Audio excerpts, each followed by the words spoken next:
But it's gonna be alright. Yeah. Cause me and my clique, we don't give a fuck. Trick Daddy, good job, good job. If you know that you can get it, let me know. I'm about to break this thing up. Let's go. If you know that you can get it, let me know. I'm about to break this thing up. If you want some, come get some. That's where I'm from. Ladies and gentlemen, what's up? Yes, it is Independent Island, but no Independent is going. Welcome to Independent Island. I'm your host, the Mastermind Bob Rogers. With me is your not so humble correspondent, the man with the man that shares with me the titanium tongue. The man is an encyclopedia of all wrestling, going all the way back. He knows more than Duncan Hines knows about cake mix. He is your not so humble correspondent, Robert Black. Rob, what's up, man? Well, not exactly the way we were planning on spending a Saturday night, but I guess it's more pleasant than being out in this heat, isn't it? Oh yeah, I'm telling you, man, it's hot as I don't know what. I feel like a baked chicken right now. Seriously, they could just slap like Boston, what is it, Boston Market on my leg, and I'd be cool. Something like that. Yeah, it's hot. Yeah. It's been a long time since I've been to Boston Market, so I'm not really sure whether their food is still good or not. Dude, it's changed, man. Well, the last time I was at Boston Market was in Chi-Town, almost into Evanston. Yeah, they had one out by Hoffman Estates too, but they just went down. They sides went small. Their cream spinach is still the bomb. I will always love their cream spinach. Can't help it. Their cornbread is good. But the chickens have gotten smaller. The taste is almost the same, but the chicken, it seems like they watered down the flavoring. You know what I'm saying? It's the same flavoring, but it's toned down a bit. Well, they may have changed the oil or something. That's what happened with the French fries. You get French fries now, they just don't have the same flavor that they used to before they cut the trans fats out. That's true, but see, they're rotisserie chicken. That's what I don't understand. They are rotisserie. I remember watching them things going straight on the skewers. It was like, what the hell, you know? But for some reason, it just tastes different. I don't know if they changed. I think they watered down the formula so they could use more of it for less money. You know what I'm saying? Well, yeah, I mean everybody's been doing that lately. You got some milk in the cereal, run out of milk, you got to put water on it. You know, I mean, it just.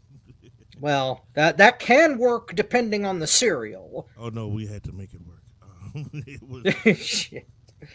Well, there was no choice in that matter. Well, speaking of making things work, let's explain briefly why Independent Island is just you and me and not a ring with a group of people. Okay. Apparently, there was a problem with the venue tonight. The fire marshal in Connorsville, Indiana, was unable to clear the Boys and Girls Club building for code. And speaking of feeling as hot as a fried chicken, since the weather is what it is, they couldn't allow the show tonight on those basis. So here we are, and tonight it's going to be me and the. What's that? You are so nice. I try. But tonight we're going. You know It was. Let's just say that we are not at all pleased that we're not calling a women's wrestling tournament tonight. And let me say this, and I want to say this right now because I know everybody will be like, ooh. No, not ooh. It's not the promotion I'm pissed at. The promotion did everything they were supposed to do on point. It is, let's just say, other people that want to play games. And I'm just going to leave it at there because I don't want to go on a political rant right now.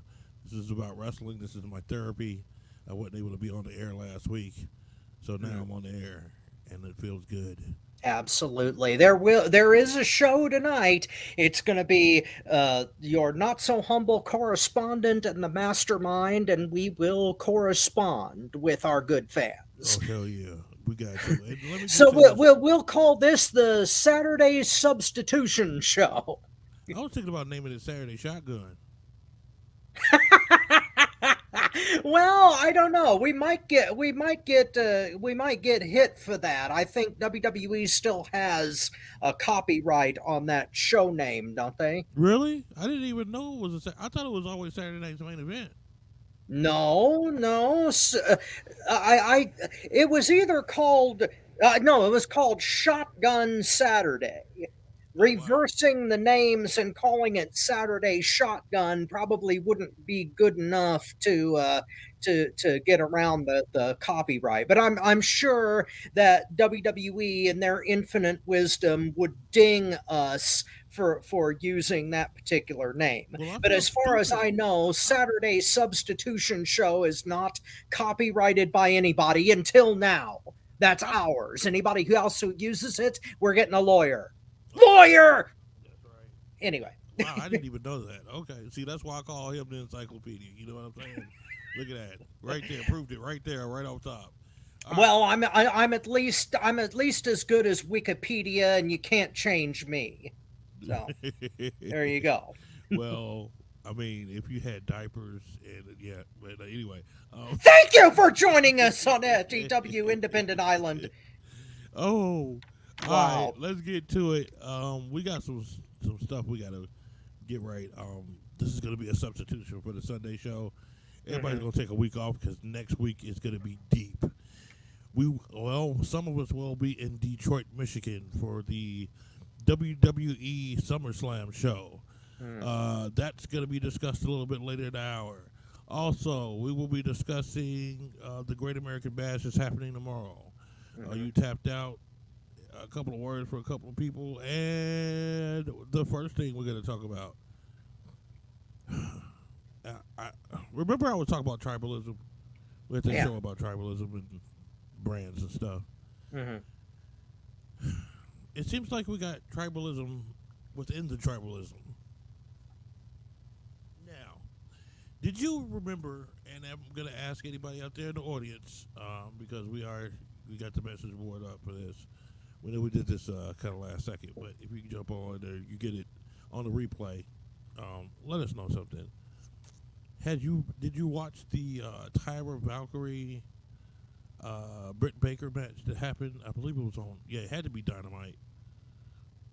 This past Wednesday. I have seen some clips of it. I tried to look up the full match on YouTube, but they absolutely did not have the whole entire match on there. Well, it was the reason probably why they did it like that. Good Lord. I don't know what the hell's going on. People will not admit it, okay? I've looked online, and the thing that makes me upset right now is these people will say Tyra Valkyrie screwed that whole match up. Tyra Valkyrie matched all those spots. Tyra Valkyrie screwed this up. That blah, blah, blah, blah, blah. I mean, some fans, offensively, which ticks me off, calling her fat, out of shape. She has no business being in a wrestling ring. All types of stuff.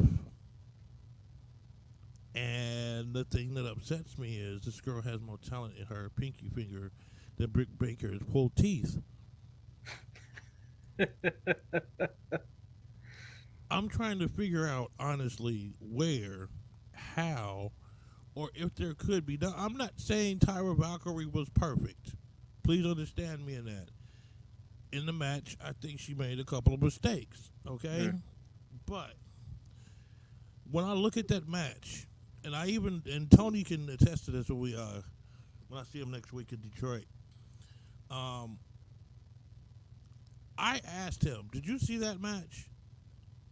And he gave me a look like, "Huh?" Because when I say certain things to him, he'll think like, "Man, maybe I should have saw something," and then he'll go back and watch it. I bet he's not on right now. But if you really go back and watch that match, And I mean, and you watch it with an objective eye. Hmm. I don't know what's wrong with Britt Baker. Britt Baker was terrible in that match. It's certain things that I'm not. I'm not going to be like other ones that break down the fourth wall because really has a lot to do with the fourth wall, and I'll explain it to you after the show, Rob. Hmm. But it's a lot of things that I saw that she did not do, or she was incapable of doing when it came to Tyra Valkyrie. And she should be able to do this with everyone. This is what I think this match really exposed her, because think about how many matches she's had with her friends or the friends of friends. And then think about how many matches she had with people that were veterans out there getting down and probably knew more, and most likely knew more than her. Who can we say? Oh, we can't say, oh, girl from WWE, the girl that did the Portal tape, because guess what? Saraya. Yeah, you can't say her because she was gone for I don't know how many years. You know. But someone that really, it seems like now all of a sudden when she did fight Thunder Rosa, it was a problem. And they saying it was Britt Baker when it was Thunder Rosa. She's an experienced wrestler, know what she's supposed to do. She has a string of nobodies that's her friends, and then she comes against another established wrestler, and she screws up again. This proves that she does not. Everybody talks about Jade Cargill, okay? But Jade Cargill gets that excuse because she was brought into wrestling at this stage. You know what I'm saying? Hmm. This is only her first or second year or whatever, however long she's been, the company's been open. Britt Baker been supposed to be a wrestler for a while. What's the deal here? I'm sorry. Y'all need to get up off of Tyra Valkyrie and really start looking at Britt Baker with some open eyes. I said it once and y'all laughed at me. And this was a while ago when I said this. But I don't think it was you. I think Chris laughed at me when I said this. It was Chris and Tony. And I said, Britt Baker is just not that good. This proves it.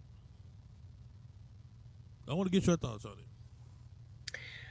Okay, there's been a lot of criticism for a long time that AEW's women's division in general is not up to what it should be, and that's a legitimate criticism. They have had some damn good matches, but they have also had some matches that were either off for whatever reason or were downright rotten. This match was, I think, a combination of several different things. Number one, a lack of chemistry. I don't think that Britt and Valkyrie had worked together before ever. If they did, I'm not aware of it. They haven't. That was the first time. They have. Okay. Number two, I think that they were trying to work a standard type of match when they needed to be working a David versus Goliath match. And I think that maybe this was Britt's fault per se, but I think that the whole the agency the concept of the match was wrong. Britt needed to do a whole lot more bumping for Valkyrie instead of them trying to like trade blows like they were on equal footing. It wasn't supposed to be because obviously Valkyrie is a lot bigger framed than Britt is. Oh, yes, So yes. having Britt stand toe to toe with her and trade forearms in a strong style was not the right approach to this match. No, it wasn't. Third, because of their lack of experience with each other, they also had that lack of chemistry, and for some reason, it caused Valkyrie to sell in a very awkward way. Like in the clips that I saw, she like awkwardly dropped to one knee like twice to sell something that Britt had hit her with. I guess because she wasn't exactly sure how to do it the way it was delivered. See, And that's where the fourth wall comes in. oh, okay, That's okay, part of but where I'm coming in. okay, I digress. But there were other problems with that match, and it looked sloppy. And but one thing that I will agree with you on wholeheartedly, in fact, is the idea that Kira Valkyrie doesn't belong in a wrestling ring, or that she's too fat, or that she's not skilled. That's horseshit, frankly. Yep. The lady can go. I've seen her in other matches. I've seen her be dominant in other matches. Mm-hmm. And she has a style similar to Jade Cargill in that she's a taller, more well built woman. And when you have a smaller female wrestler facing a opponent like that, you need to work off that dynamic, and they just didn't in this match. And that's why there were all the botches. That's why there were awkward points in the match where it didn't look right. So, and I'm trying to not be in too inside baseball, like you were saying, Bobby. Not, no, I'm trying not to be too fourth wall here, but there was just there are times when the chemistry isn't there and it shows, and in this instance it did. And it's not the fault of Valkyrie, and I'm not even going to blame Britt Baker for it. It just it just wasn't there. All right, I gotta say this. I'm sorry. I gotta blame Britt Baker. I mean, I want one time for us off the air, be on here, and I'm gonna replay it, and I'll point it out to you. Mm-hmm. And then once I point it out to you, I want you to come back and tell the fans what you think then. Because I'll Well, explain it to you. well, Bobby, you're an experienced ring general here. You were trained, and you were on the road and working, so you know better what to look for than I do, because I'm play by play, and I call what I see, but you're in the game, so I, it, But you see, this is the one thing I like about commentators. You guys get to see it at a whole different light. You know, so certain things that I wouldn't see, you wouldn't see, but a lot of things, it's some things that I see that it feeds off each other. You see what I'm saying? Mm-hmm. So you see things that I wouldn't even have known. Like I didn't even think about the part about where Britt Baker is a smaller girl.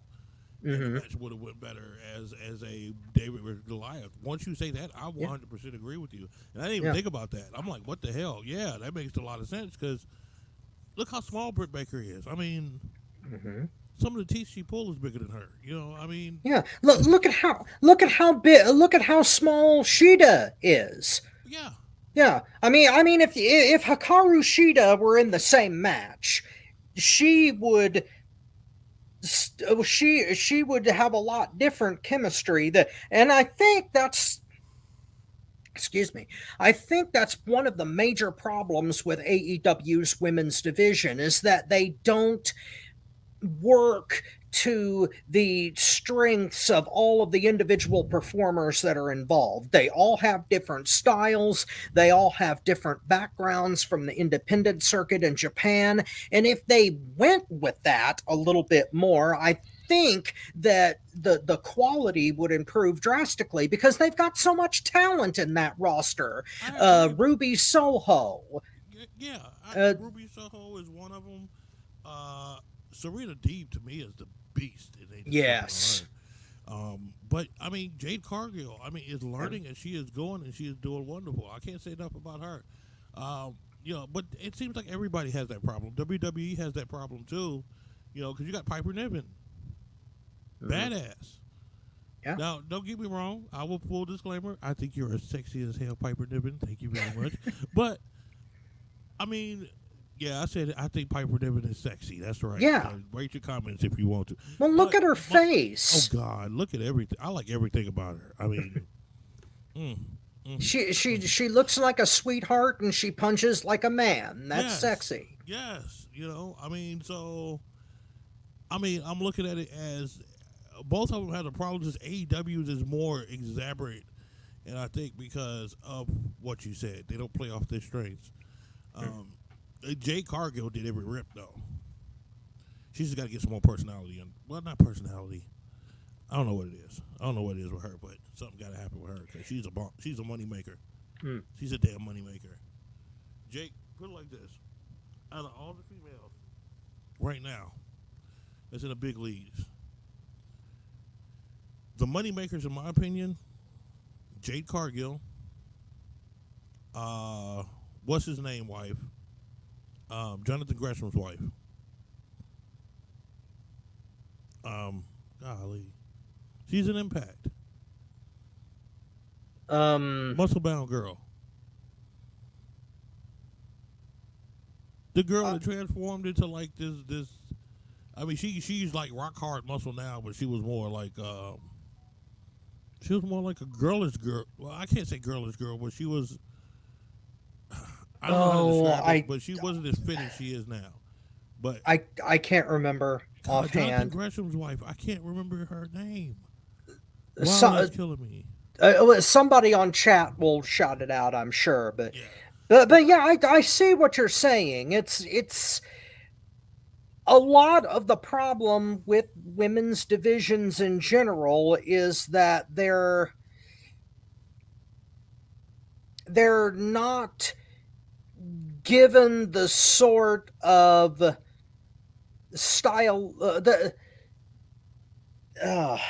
trying to gather my thoughts here, but see, I'm used to having more people on the panel, so I can my thought process is not as sharp as it would be, especially since I was going to be calling women's matches tonight. But now, okay, the thought I was looking for is that the problem with most women's divisions is that they try to treat it like men's divisions, and you shouldn't do that. They're unique performers in that regard, and you have to go not only just by skill set, but also by the unique build and personality traits. And there's I'm a connoisseur of women's wrestling, and I can tell you that in the ring itself, the ladies can do things physically that the men can't do.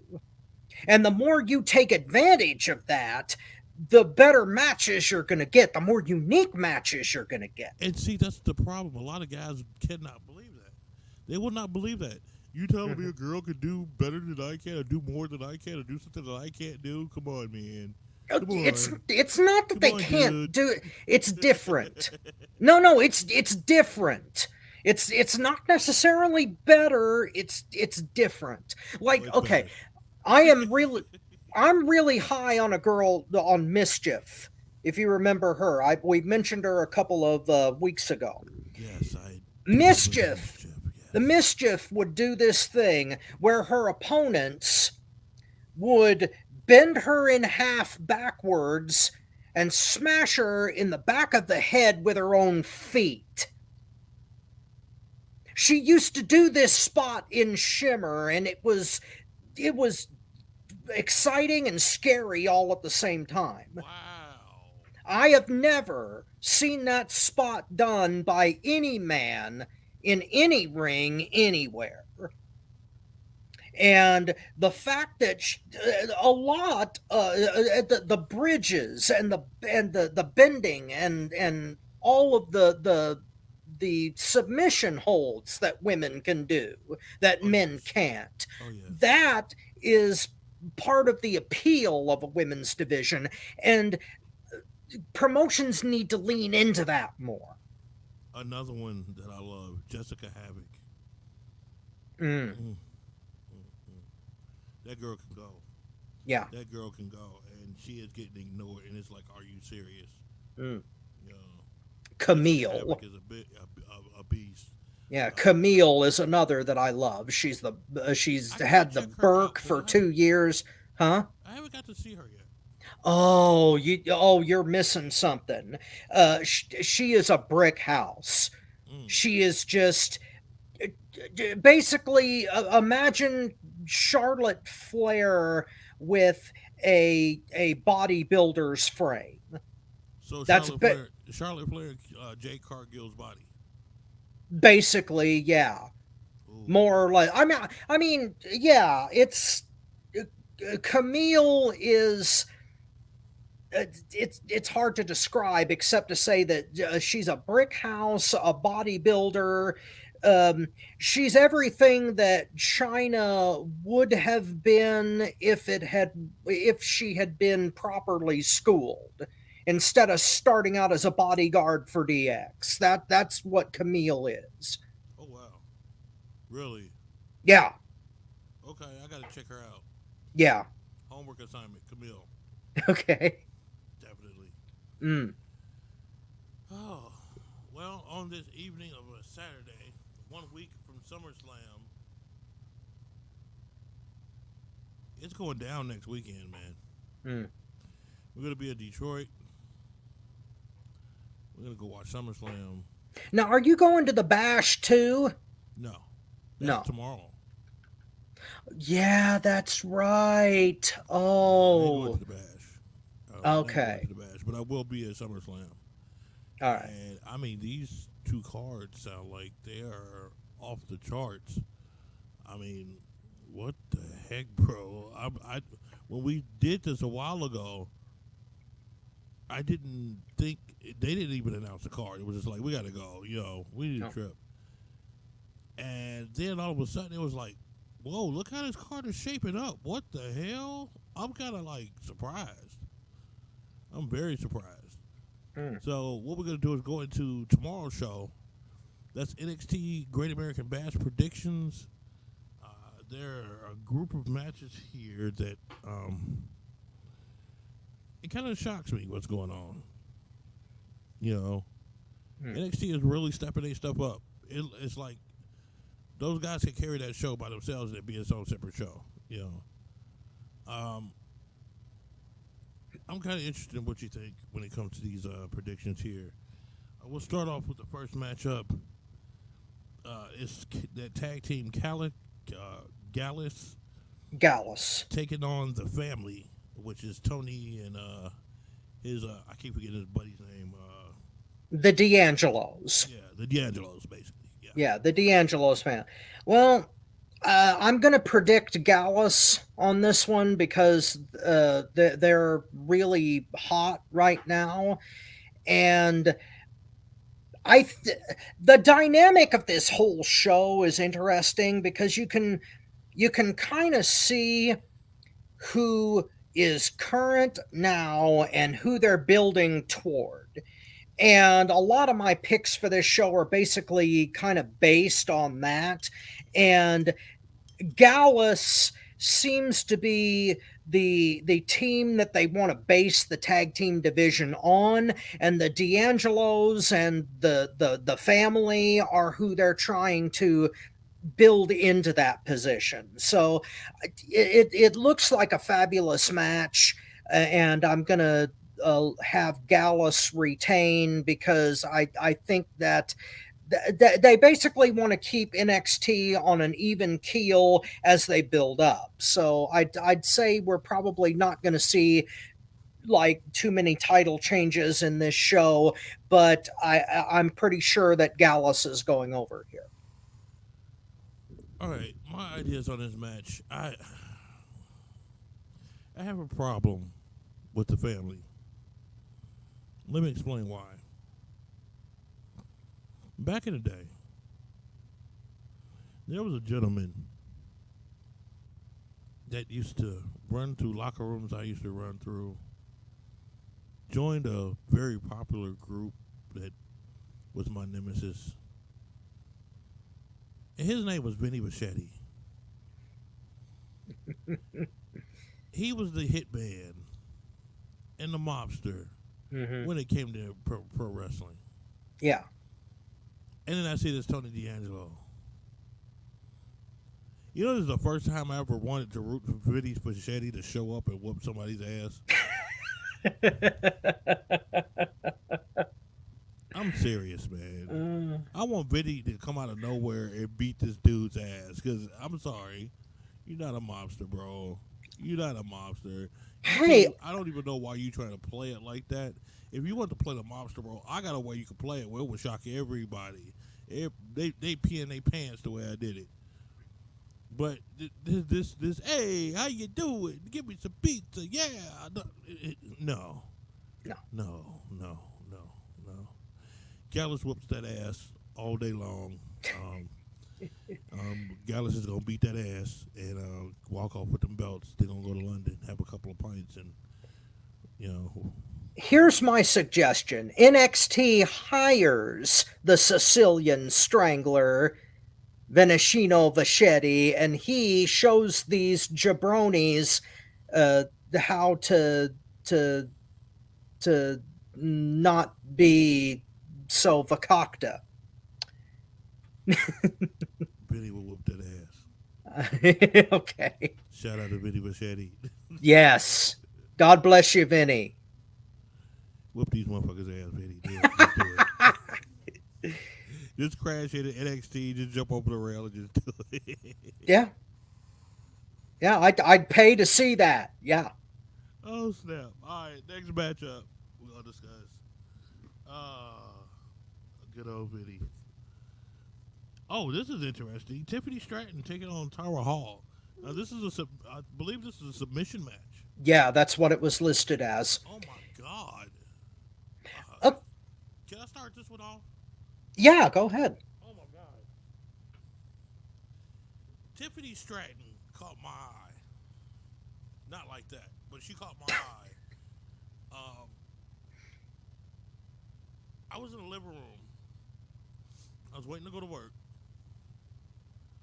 And when she came on, I said, Tony, you gotta watch this shit. Oh, dude, you gotta watch this chick. Hold the fuck up. She has had it since she's walked through that fucking curtain. And she is gonna continue to have it. I don't care. But this is intriguing me because, you know, I love submission wrestling. I never would have thought Tiffany Stratton would be in a submission match. I see her as a cheat, pull the hair, piss you off, and leave type girl. Not a submission match. So I know everybody's gonna go for, you know, whoever this Tara girl is. I'm sorry. Tiffany Stratton is about to pull off a whole nother level that I don't think we've seen.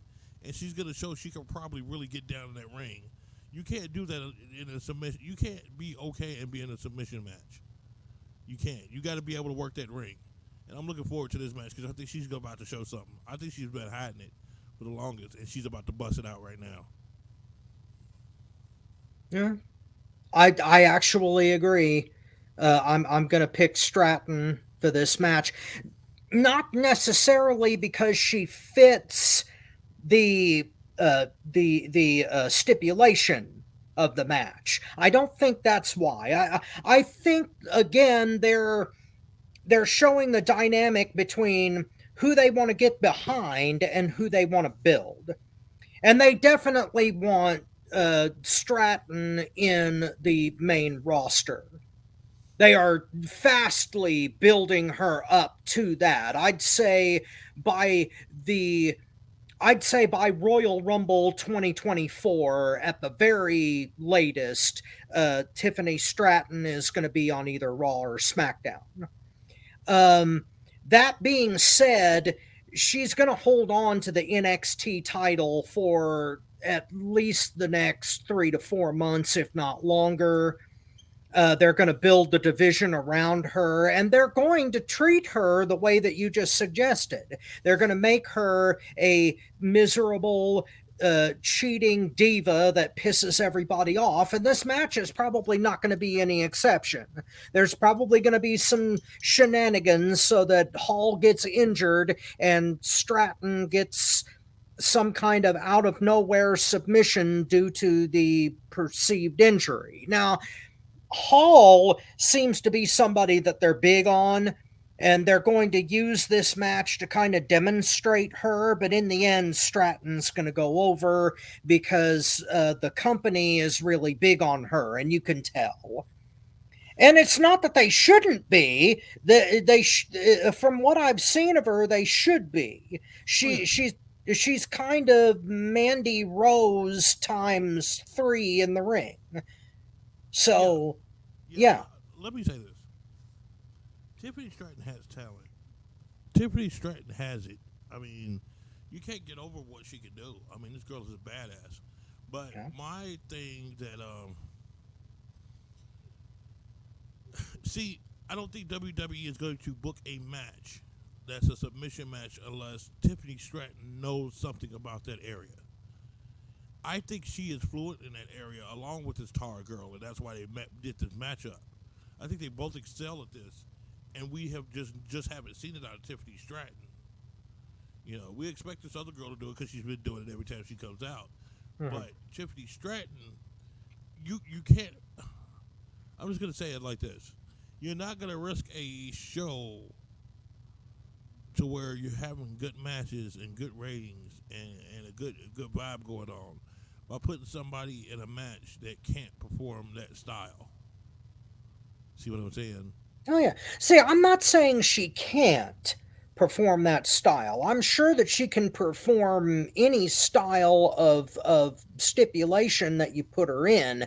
I just think that since this is Hall's specialty, they're going to like build the match along that basis that Hall is better at submissions than Stratton, and it makes it seem more likely that Stratton's going to lose.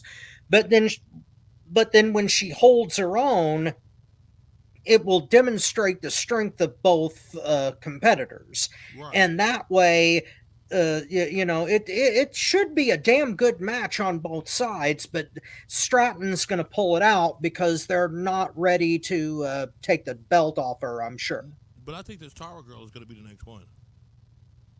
I think Tara Hall is going to be the next I think they're going NXT to have Women's to Champion. because they've had too many Showtime type of women's champions. I think there's going to become a time to where Shayna Baszler is about to get that women's title, and then when Shayna Baszler gets that women's title, they're going to have someone in NXT that can match up with that, and this girl Tara is going to be the one to do it. Maybe I might It's going have to a be 5 different years. take on that later, but we'll get there. Yeah, I think it's going to be about 4 or 5 years before it happens, but that's what's going to end up happening. Hmm. Yeah. But yeah, I'm going off in the future too much sometimes. But yeah. All right, next one. Oh man, this next matchup. Oh, this is a trip.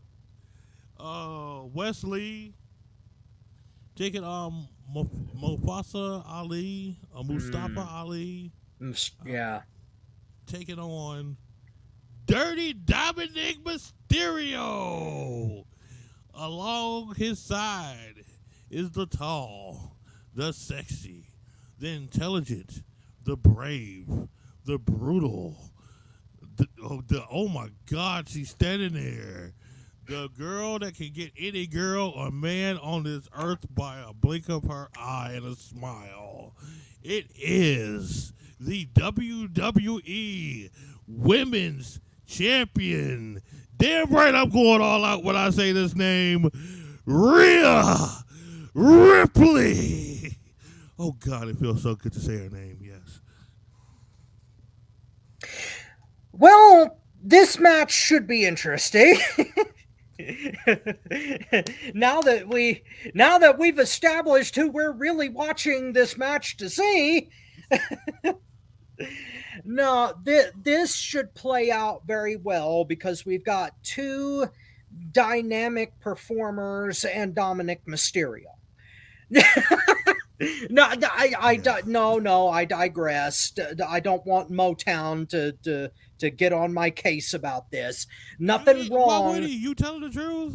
Well, okay, Dominic is a rookie, but he is a heat magnet. people absolutely loathe him because of the of how he turned heel, and he just continues to find inventive ways to make himself an insufferable turd. Can I say It's this? beautiful. Can I say this? I Yeah. have not heard that much booing since I stepped into my ex-mother-in-law's house. I'm telling you. Thank you for joining us on FTW Future Focus. The We Love Rhea edition. Oh, scissor me, Rhea. Yes. And I'll give a thank you for joining us to myself for that one. Thank you, Tony, for that one. Oh, good luck. Well, I got to sing tomorrow for church, so the variety show tomorrow night. So I'm warming up a little bit. But anyway, getting back to this match. Dominic just won the North American title, so obviously he's not going to lose it here. I'm surprised that they did put it on him, and I wouldn't be shocked if they did transition it to Ali or Lee, but considering how fast that would seem and how like incongruous that would like look, I'd say Dom's probably going to keep the belt, but it's going to be an amazing match because Ali and Lee alone in there would be a fantastic matchup. But you're going to add Dominic's heat to it, Rhea's interference, and just all the crossover potential here. It may end up being the match of the night, but Dominic's going to keep the belt. Probably by some kind of very deep shenanigans, but Dom from C Block is going to keep the North American title. He was on C Block. Mm-hmm. All right, check this out. The way I'm looking at it is this. Dominic is just too dirty with that belt. I think they're going to change it real quick. I think they're going to change it back because I think they're going to put another belt on Dom, and it's going to be on the main roster. They got enough information right now to know if he got the belt, it's going to be on. So I think there's going to be a short reign. Okay, we've seen what's going to happen if he gets the belt. Let's plan for him to get the belt later on. Probably WrestleMania, he's going to screw somebody over to get that title. I'm thinking the U.S. title will probably what he gets. Is the U.S. Intercontinental title. They're not going to give him a world title off top. I don't see it happening, but he'll get the Intercontinental or something by WrestleMania or on WrestleMania. Yeah, this is a test. This is a test of the emergency broadcast system. The belt wearers in your area wants to make sure that you will have the crowd hate you as much as possible. Since you have had 90% of the crowd boo you out the building and you can't say a word, your future championship promises will be intact. Thank you very much. So, who do you think is going to take it off him, Ali or Lee? That's the hard part. Because if you really want to tell a story, you would have Ali do it and have West Steel chase. But this is WWE. I'm going to go with Mustafa Ali just to be safe. All right. But I honestly think they're going to goof up and give it back to Wesley. I can't say Wesley don't deserve it, but the story would run better if Ali got it than Wesley got it from Ali. Well, if they transitioned, if they made it a program between Mustafa Ali and Wes Lee, no matter who has the belt, that's going to be a fantastic program. The promos leading up to it will be completely different. Because Wesley's going to go back to this, well, I got the belt back, and I'm taking on any champion, instead of, you know what, you got the belt by luck. Dominic wasn't there, and it was me and you. I tear your ass apart. So guess what's going to happen? We're going to do a rematch one-on-one next time in Survivor Series. Who's going to survive with that belt, me or you? What's the deal? You know what I'm saying? The difference in the promos is what's going to make the difference in how it comes out.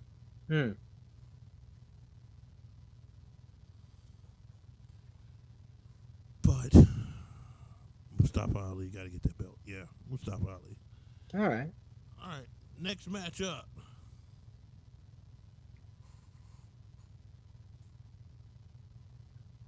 This is interesting. I know who's gonna win, but I wonder why. Gabe Stevenson taking on Baron Corbin. What y'all doing to Baron, man? Oh. Yeah, You want me to start this? go ahead. I think that WWE Creative is going to keep trying with Baron Corbin until something works. No matter how long it takes, no matter what they've got to throw against the wall, someday they will make Baron Corbin work. And the sad part is that if they had just let him go from NXT to the main roster the way he was the first damn time, then we wouldn't be having this conversation right now. Corbin would have gotten over big the first time, and none of the happy horse shit would have ever happened. And That was horseshit. oh god, but yeah, Corbin is going to go over in this match, and it's because the experiment is going to continue. And truthfully, what they're doing with him now is what they should have been doing with him the whole damn time, because now he's back to the original gimmick. It may be too little too late, but they're not going to stop trying, because Baron Corbin has played ball with the creative team this whole damn time. He's done everything that was asked of him, and one of the things that WWE prides over anything else is loyalty. Loyalty goes beyond skill, goes beyond personality, goes beyond fan reaction or merch or anything else. If you are loyal to the brand, they will find a way to work you in, and Baron Corbin resembles that remark to a T. So yeah, Corbin's going over, and they're going to keep throwing him at the wall until he sticks. I actually thought you were going to say something else. Really?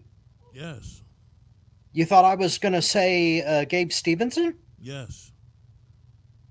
Is that who you're taking? Yes. They got too much invested in this dude. They waited 2-3 years to bring this dude out. No, he's going to win. And that's why I wonder what they're doing with Corbin, because you can't have Gabe Stevenson with all this fanfare. He's won the NCAA tournament 2 years in a row, I think. Or about to win it 2 years in a row or something like that. And you have him lose his first match in NXT? No. He's going to win. I'm very sure, unless he cheats. Now, they have Baron Corbin cheat his ass off. Then they might be able to play it off, because Gabe Stevenson really didn't lose. He got cheated out of that. He's going for revenge for his first match, or for his first win. So, okay, I can see him losing that way. But as far as a wrestling match, I'm thinking Gabe Stevenson is going to show up with his NCAA ability. He's going to really, I wonder, is he going to turn out to be like a Kurt Angle or not? You know, I would like to see if he turned into the Kurt Angle. I think that's what everybody's wondering. Will he turn, maybe not personality-wise, but style-wise? You know what I'm saying? Mm-hmm. Is he learning the Kurt Angle way, or is he going to do something different? And I think he's just going to walk away with the victory at SummerSlam.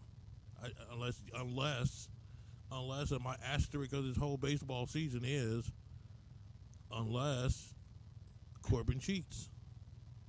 The only way he's going to win is he cheats. He hits him with something, he does something real dirty to get over. That's it.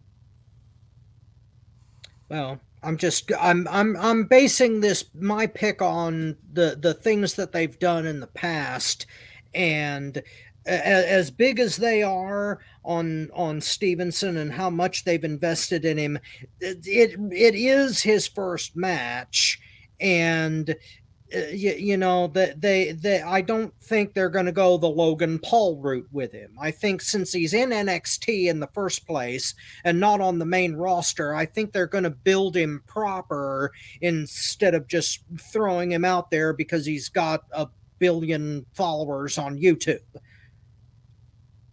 I got you. I can see. I can dig that. Yeah. I would like that, but I'm just afraid they're not going to do that. Well, if they don't, it still kind of fits the mold because you've got somebody that they are bringing in from an outside sport facing somebody that has been loyal to the company since the day he got there. So, based on that criteria, it could really go either way, but I I think they're going to let Corbin get one because he's been staring at the lights and going through gimmicks for many years now. I mean, if they gave it to him, I wouldn't be shocked. But my thing is, I just don't see them having all this big fanfare for Stevenson and then he loses. You know, I just don't see that. It could go either way. Like I said, if Corbin cheats and wins, then I could definitely see that. Mm-hmm. But as far as anything else, no, man. I think Stevenson is gonna win, and we're gonna wonder what the hell is wrong with you, Corbin. Go back to the Colts, Corbin. Yeah. Well, we know what's wrong with Corbin, and it's really not him, it's creative. Like I've said in the past, WWE creative could screw up a cup of coffee. Yeah, So and we'll they didn't even want creamer in this one. It was just straight black, and they screwed it up. well they tried to let's see if they like pour Metamucil in the cup or something. Boy, Ugh, need more fiber in your diet. no. Absolutely not. Yeah, that'd be kind of shitty. But anyway, Thank you for joining us on FTW. Oh boy. all right. Next matchup, Mm-hmm. Roxanne Perez taking on Blair Davenport. It's called a Weapons Wild match. Hmm. So are the girls going TLC on this, or? I mean, I'm confused because I thought WWE would never have the girls do that when the Bunny and them was on AEW doing. They said that was blasphemous. So why are you having a match like this now? Because you see it got over at AEW? Did you see that the Bunny even got praise from me in that damn match? And if I'm giving the Bunny fucking praise, it must have been something. Hmm. Fuck the Bunny, by the way. But anyway. I knew that was coming. But, I mean, how are you going to... And that's what blocks me from this match right off top. It's because you're going to put down a match that was happening like that in another federation, but now, since time has passed, you're going to put on the same type of match. I don't know if you've noticed this or not, but NXT tends to do that a lot. When AEW does something that seems kind of over the top or pushes the envelope, NXT will do the exact same thing, but they'll water it down a little bit. And since we can't have blood in any match deliberately, especially in a women's match, I'd say what you're going to see is basically just a combination between your standard hardcore match and just some kind of silly other thing. I mean, they're going to use standard weapons, but then they also may use like off the wall weapons, hence the name Weapons Wild. So they can't have blood, they can't make it too hardcore. So basically it's just going to be a no holds barred match with weapons that may or may not be silly. I could be wrong, they could go off the rail with this, But what and this is what I was getting to earlier. I think that Roxanne Perez is who they want to stick the rocket to. I think that she's the one that they're going to push into the title picture once they promote Tiffany Stratton, and that they're going to build the division around her as a babyface, because she's one of those compelling, inspirational baby faces that you can build a division around and throw a whole bunch of heels at her, and and you make the chase compelling that way. So I'd say Perez goes over in this, but it's going to end up being your standard garbage match with no blood.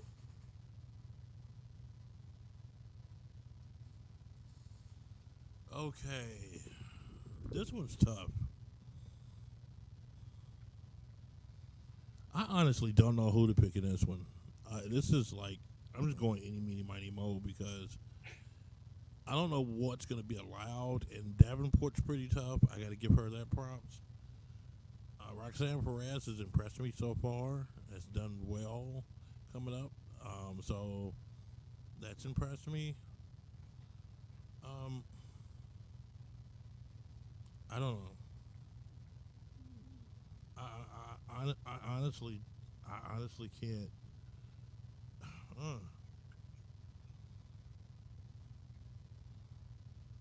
I just go with Blair just for variety, but I'm thinking you're right. They're gonna push.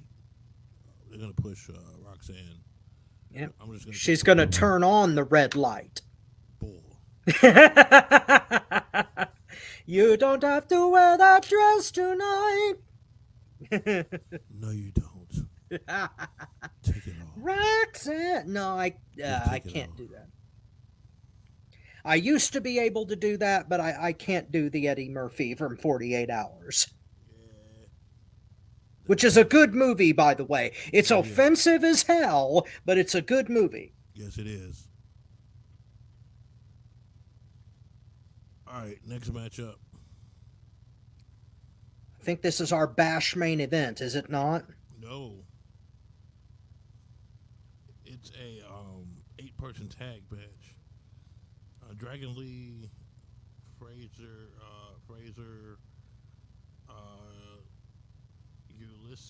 Ulisa, Leon, and Valentine Ford taking on the group of Metaphor. Metaphor is two dudes that I can't remember their names. Last Legend and another girl. The only one important to me there is Last Legend. And that's another one they slipping on. Well, women that pro wrestling are slipping on. Last Legend needs to be treated a little bit better than what she is. Mm-hmm. But this is a match that I give it the I don't give a fuck vote, because I don't even know half these people. The one person I do know, you're treating like trash. Dragon Lee, I love. Best entrance music of the game. Nathan Frazier versus Dragon Lee needs to happen. I'm getting sick of these two being on the same squad. These two need to really get in the ring and go at each other. Nathan Frazier is a definite, genuine high flyer. He's out of England, and the man can go. He needs more respect, and he needs to get more matches with people like Dragon Lee. And Dragon Lee is just a beast. He's owned. That's why WWE cowered for him. The man is a bad boy. These two get into a match. If you ever see Dragon Lee versus Nathan Frazier, you better watch that. You bet. It's not. I don't care if your wife is given birth at that time. Pull the computer right next to her. Say, honey, watch this. The pain will go away. Thank you for joining us on FTW Future Focus, the child rearing edition. Oh dear Lord. Oh, wow. That is high recommendation for a future match right there. Yeah. No, you got to understand, man. You got to watch Nathan Frazier. Nathan Frazier is a sleeper. You know how Rey Mysterio would just make the crowd be like, holy crap, when he was coming out? Yeah. He would do his thing. Nathan Frazier does the same thing. so does Dragon Lee. Yeah, and that's why I'm So, saying both of them in yeah, a match against each other would be, just be phenomenal. yeah. It'd be You've probably got match me of the year. salivating now. So yeah, that would hell Yeah, yes. that would be match of the year. I don't care, main roster, whatever. I guarantee that probably would take match of the year. I am a dream match connoisseur, so hell yes, absolutely. But you gave an I don't give a fuck for this match. I didn't even know that this match was on the card. That's why you confused me there. Um, was this like announced last minute? Yeah, Oh, okay, yeah, that's why it wasn't on my list. Um, I'm gonna pick the named group to go over here just for the sake of the fact that they named the faction. What is it named again? metaphor. Metaphor, Yeah, as in meta and it's slash 4. and it's four of them. Yeah, Oh, gee. I think it's kinda, but you know WWE what? creative. I gotta give it to him. That was pretty smart though. It's a pun. I know, but think about it. I mean, I'm not metaphors saying are. it's a bad pun. I'm just saying, well, it's a Meta- bad pun, but but think about this. Think about this. Metaphors are where you use words to describe something that's really not into something else. So yes. you're trying to describe these guys as wrestlers besides Last Legend that really aren't. It works. Dear God, I wouldn't go that far, I but would seeing them dudes. Them dudes are terrible. well, okay. Well, let's just say that Metaphor will probably go over in this match because they bothered to name the team. Therefore, it's a good indication that they're probably going to continue to do something with them on a storyline basis. As for the name, Metaphor sucks. So Metaphorically, you're I'm correct. I'm not impressed with that terminology, but anyway, the name team goes over. Moving on. And for the main event, it is for the NXT Championship of the World. No, not Braun Breaker.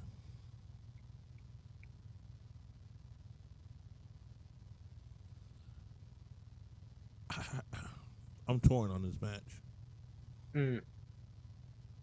because this match has two of the people I love out of NXT. It is Ivan Dragunov challenging the one, the only, the man that don't miss. And after his matches, he goes to the sidelines and always gets a kiss. This man is the smoothest guy on there. He reminds me of Drew Skills. Shout out to Drew Skills.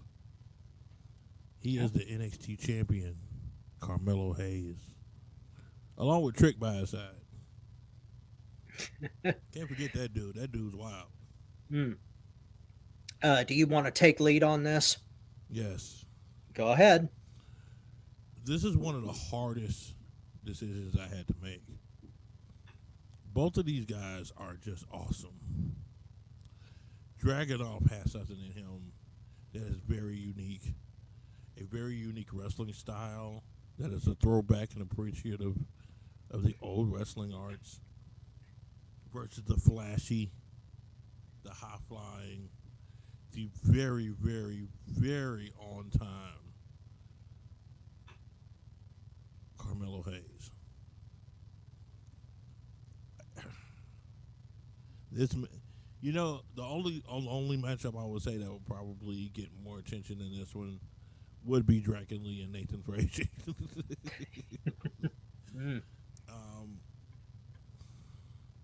It's time for Carmelo to come up to the main roster, though. It's his time. I mean, he's got to get there before Survivor Series so he could be on the main roster Survivor Series. He's got to. The only way I see him coming out of this is if they're going to keep the belt on him longer, and they're going to keep the belt on him until WrestleMania, and then he'll move up. But the main roster needs Carmelo just like Carmelo needs the main roster. They need that total personality in there. And he's got the moves, and he's perfect with his moves. He's good. He works in that ring like he's a 30-year vet. The man is a badass. And to have Trick by his side, oh god, that's hilarious. That's gonna be off the charts. So look, I'm gonna say Dragunov because I think it's time for him to go. And Dragunov time to lead because it's about time he does get that NXT title. So give it to Dragunov, let him come to the main roster, and everybody's happy. So Dragunov is my pick. Very astute analysis, Mastermind, and I concur. Although I will say that the main roster needs Carmelo Hayes a whole hell of a lot more than Carmelo Hayes needs the main roster. I agree with that. I will give that to you, yes. Yeah, I'd say it's like 70-30 in the need department as far as Raw and SmackDown are concerned. That being said, yeah, that's pretty much a spot-on analysis. Carmelo Hayes is an amazing performer that needs to be elevated to the next level, and my god, Dragunov is just white hot right now. So this would be the perfect time and opportunity to put the NXT belt on him and basically move everybody up in the food chain. So it's going to be a fantastic match, especially with the contrast of styles, because Carmelo's going to have to throw hands with Dragunov a whole lot more than he usually does. And I just thank God that Braun Breaker is not involved in this match, because then Dragunov would have to job. And I really don't want to see that in this particular case. So, yeah, Dragunov all night long. So, as we have it,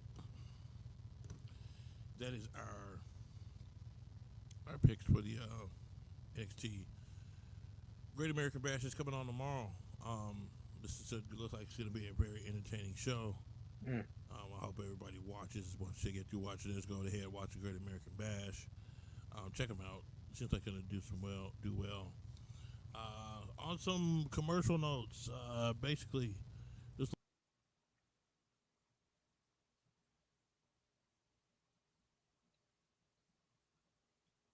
Well,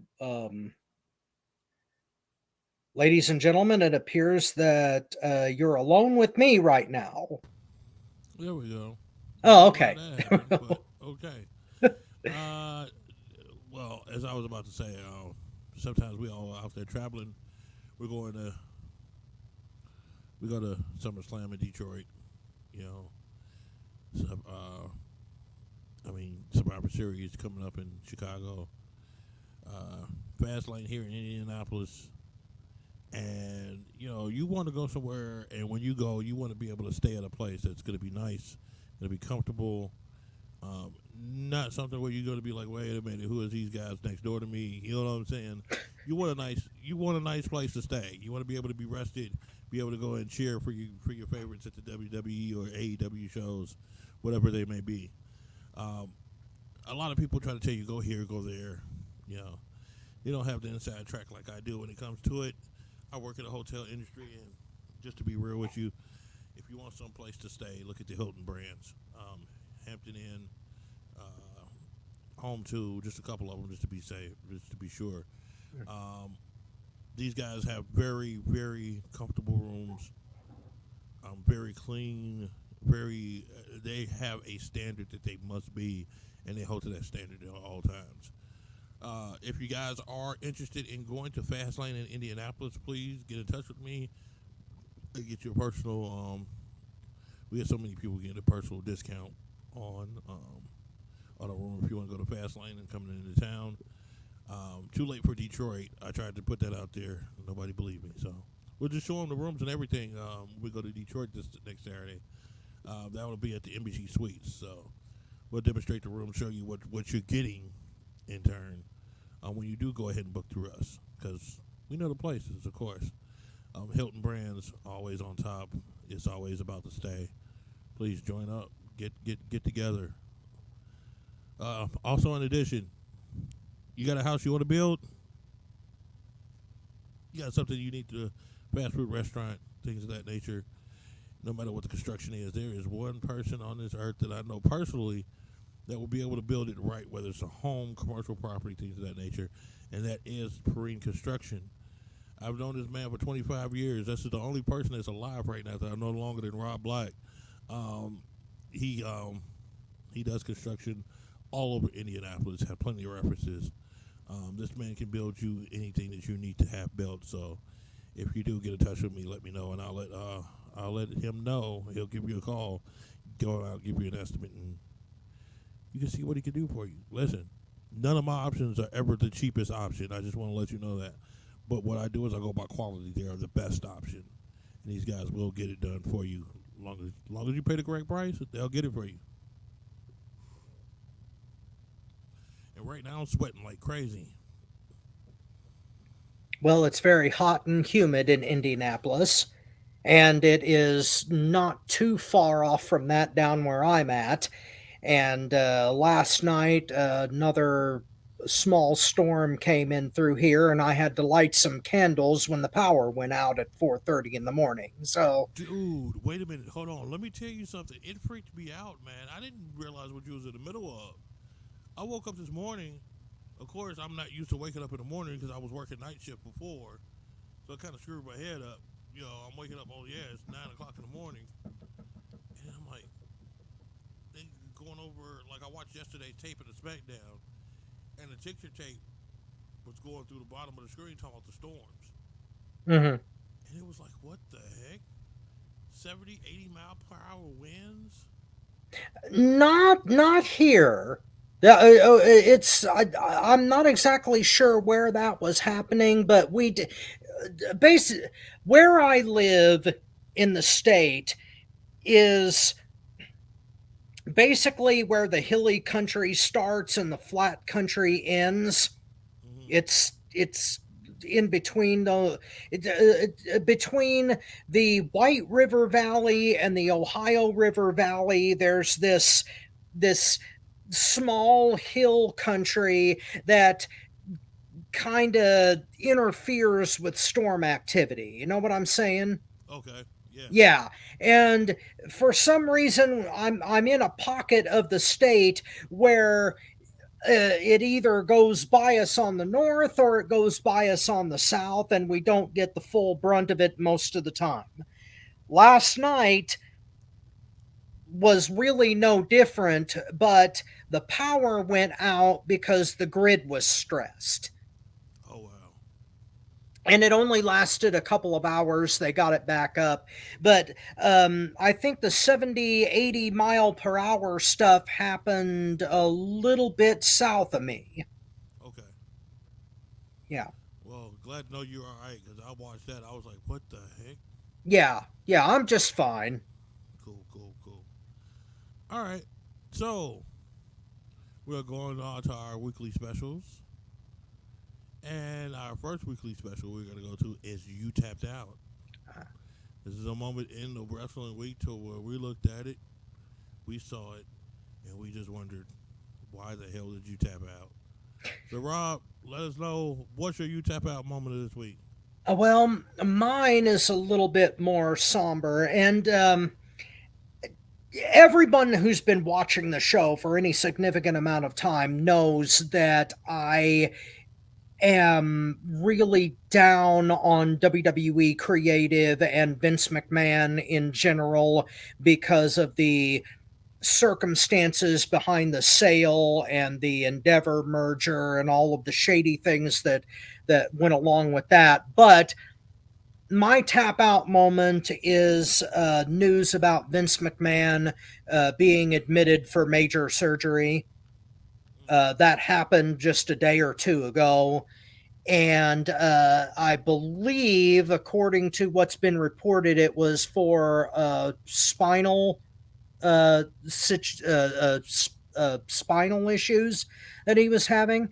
And even though I disagree with the man's business practices, I don't wish him any ill will personally. and he is 78 years old, 77, 78 years old, and we all have families and we all have lives outside of our businesses that we you know there's people that love us in this world. So I'm hoping that Vince McMahon has a speedy recovery and that his quality of life improves because of the surgery that he's having, and I wish him the best. And news of that is my tap out moment this week. Okay, my tap out moment of the week. Um, Vince McMahon was one of them, but it's something to me that's worse than Big Man, Vince McMahon, and that's the AEW fans. I don't know what's wrong with y'all, and it's not all y'all. It's some of y'all. I'm just gonna call a spade a spade. You can get mad at me if you want to. I probably ain't gonna meet you, and if I do meet you, so what? I don't care. I tell it to your face. Listen, you guys are up so much of Britt Baker and the Young Bucks and all of this, and you guys cheer for them so hard, so you can't sit down and honestly say when they screw up in a match. This is prime example. Let me say this right off top. If you think that it was cool that fans set up that, let's take away that the botches. Okay, let's take away the comment about the botches. But if you think it's cool to sit up here and call a lady fat, disgusting, out of shape, shouldn't be in the business, blah blah blah blah blah blah, you should not come to any wrestling shows. Period. And I mean that's a big period. I don't understand what makes you think that you're so privileged to say some crap like that, but these ladies work hard. There are a lot of them that dedicate their lives to the sport because they want to make it just like anybody else. And a lot of these women that has these great skills in that ring cannot fully perform to their potential because you got audience members like yourself that try to put a certain demand up that you want to see, but don't want to see other people's perspective to where we want to see good wrestling. I don't care what she looks like. If she looks like a doll, 100% a goddamn bonus. But you know what? I don't believe in calling somebody a fat ass or something like that just because they don't fit your mold. If you like little girls, that's your problem. I'm just going to say it straight out like that. Skinny women, girls. Hold on. If somebody likes somebody, now I'm not saying everybody in this category, okay? So please let me start off by saying that. But if you like females that look like they 16, no, I'll say 13, 14 years old, that's a problem. I want a developed woman. I want a Tyra Valkyrie. I want somebody that's thicker than government cheese. I want somebody to look like they grown and they hit puberty. I'm sick of you guys putting this aforementioned of who you want as champion and don't think about the rest of us. I'm tired of you promoters out there that don't put these females in the forefront and say, I don't care. She's a better wrestler. She has better skills. She should be on top. It's about time most of these girls get the respect they deserve by their skill and not by how they look. They are only fans for how somebody looks. Mandy Rose proved that, and she made way more money at that than wrestling. That's true. Well, okay, let's. Anybody who looks at Tyra Valkyrie and calls her fat is the same people that are going to go see the Barbie movie 6 or 7 times. Hey, okay? Hey, nope. No, they ain't. It's the total opposite. Those people that would say that about her would not watch the Barbie movie. No, Well, I have. Listen, Rob. I've heard stories about that movie. It's not what you think. I okay, well, want let to. me. Okay, I haven't seen that movie, and I'm not being fair. Let me give a different example. Somebody who would call uh, Kyra Valkyrie fat is the same kind of person that looks at models in Hollywood and think that's how the whole world looks. It's a better example of what I'm saying here. I got you. Yeah, there there are many shapes and sizes to both males and females in this world, and automatically judging that book by its cover is so extremely old and tired and cliched that it doesn't even bear scrutiny anymore. No, it doesn't. No. And I've seen Tyra Valkyrie in other matches shine with other opponents, and it's skill is what should be the issue here, as you pointed out. But I mean, if you can't look at Kyra Valkyrie and not like think about her size, then how the hell are you going to give Piper Niven a chance? They Or don't. Nyla Rose for that matter? They don't. Yeah, and I mean it's ridiculous. I mean, a lady that we were supposed to see tonight, Big Mama, Shield Maiden. Those are highly skilled professional wrestlers. Oh, you should. And judging them by the shape of their hips is an idiotic proposition at best. So, you know, I mean, it takes all kinds to in any industry, especially in professional wrestling, and I don't want to see like swimsuit models in every women's match. You know what? And you know what makes me mad? More furious when AEW fans do it more than WWE fans. I expect it from WWE fans. I do. I just do. Because that's what they've portrayed for the longest. So I expect them to do that. AEW fans is what I'm more disappointed at. Is because you have said for the longest you made a company to go against the common grain. You made a company. You came together for a company in banners and a guy named Tony Khan that looked like he done smoked about 5 crack pipes.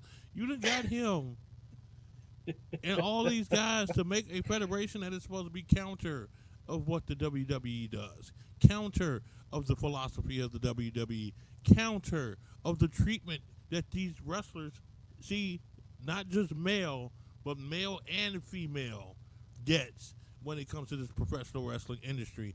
And WWE was a catalyst because they was a head guy doing the stuff. And everybody went to follow so they could go ahead and join WWE. And you went against that when you formed this company, but performed the very same acts that you're going against. It's old habits. And old habits, like they say, are very, very hard to break. Even when you are wanting to provide a counter programmed product to an institution. And when AEW screws something up, I'll call it out on it. And when their fans act in an obnoxious manner, in a way that WWE's fans would normally do, I'll call them out on that too. So, yeah, you're absolutely right on this particular issue. Not that the match itself, specifically the Britt Baker match, didn't need to be criticized. Obviously, there was something wrong with that match. Oh, yeah. Whether it was 50-50 on both girls' parts or whether it was 70-30 Britt Baker's fault, who knows? What I do know is that calling a woman that is stacked like Kira Valkyrie fat is kind of like calling Chris Statlander fat. Mm.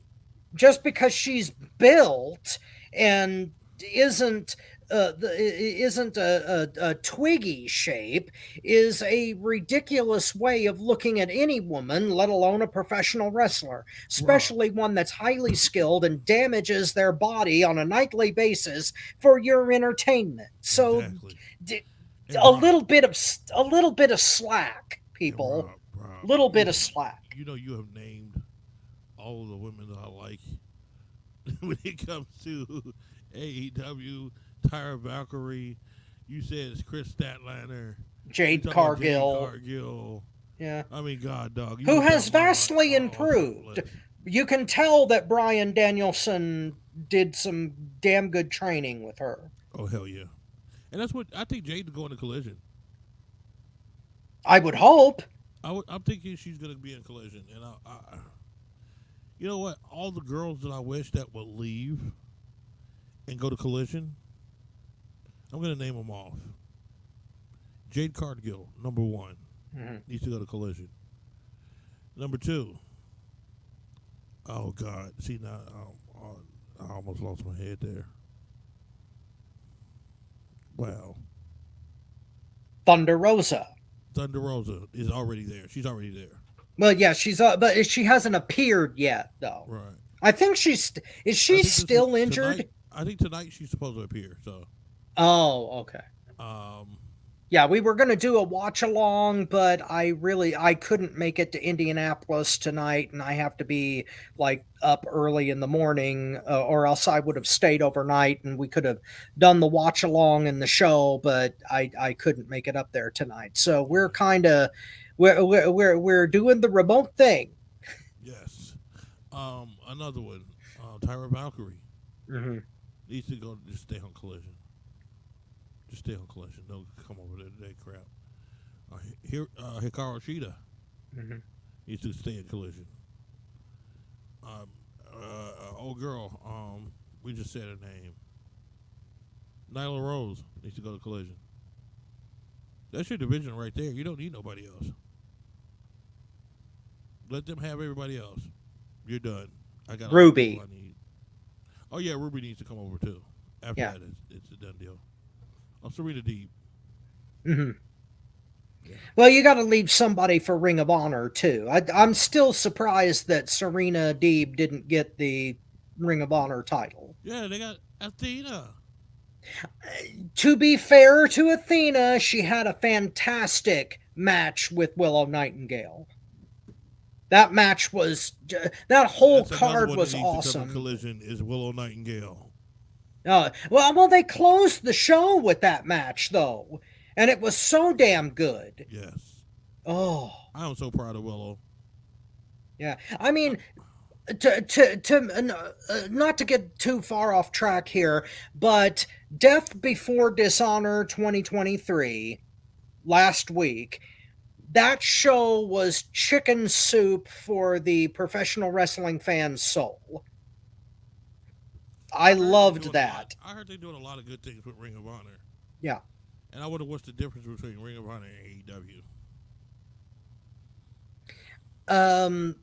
AEW is there. Well, Ring of Honor is less worried about like production and other things. They have the music, they bring the people out to the ring, and they blow you away. And that's AEW should be doing more of that and less of the pyro and less of the dance-offs. All right. So we're gonna go on to our next one.